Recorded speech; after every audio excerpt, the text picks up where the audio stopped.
There is, I think, one thing that maybe sort of a clue to the situation is a letter we got from Dusan Todorovic, and judging by the name, he is a Serb. And here's what he writes to me.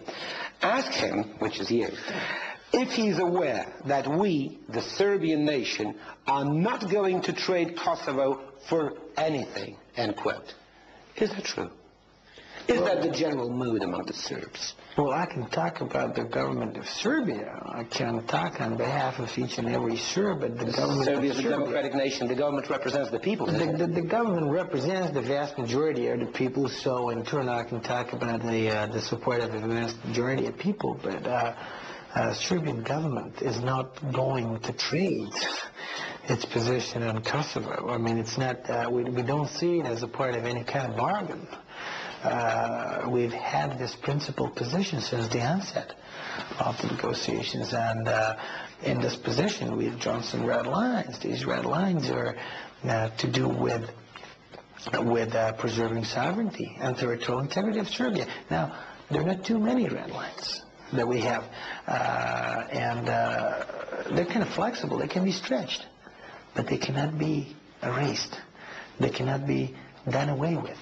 Serbia is not going to accept independence of Kosovo. Serbia is not going to take part in the process of infringing its sovereignty, and Serbia would not be prepared to do that for any kind of compensation. So I can say to Dusan that he can rest assured, at least as long as this government is in office. So as long as this government is in office, Dusan can sleep safe.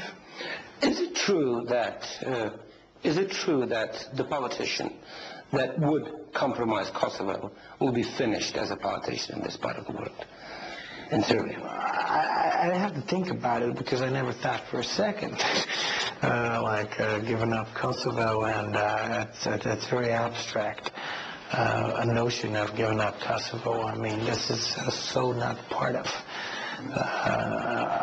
our vision, and so not part of our principled stance on the regional affairs, that it's hard for me to imagine what would be the outcome. I mean, I just cannot imagine a government in Serbia that would be prepared to compromise sovereignty and territorial integrity, and especially when Kosovo, which has such a special history and such a specific meaning for Serbs, is in question.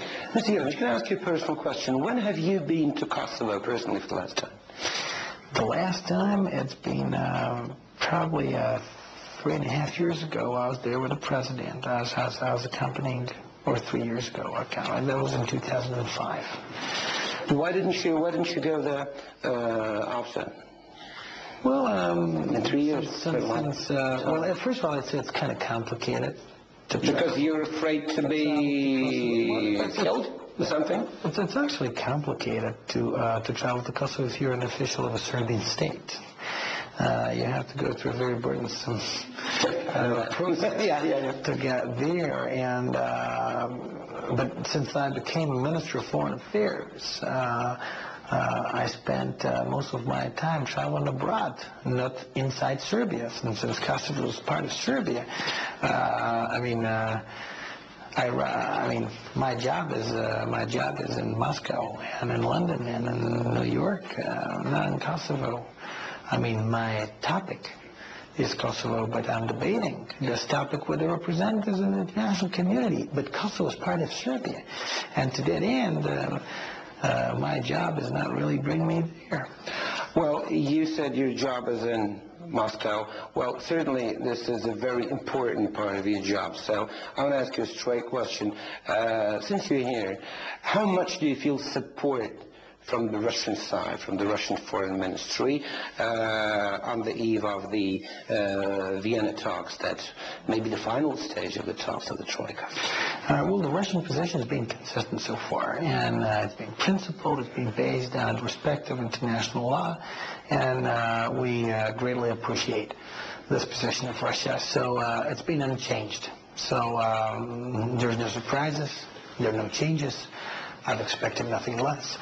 And to that end, we're entering this, in this context, we're entering, under such circumstances, if you will, we're entering the last stage of this negotiations encouraged by the principled stance that the government of the Russian Federation has been keeping for a while.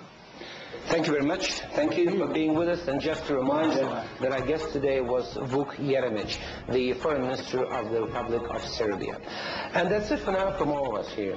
Spotlight will be back tomorrow with more first-hand comments on what's going on in and outside Russia. Until then, stay on Russia Today and take care.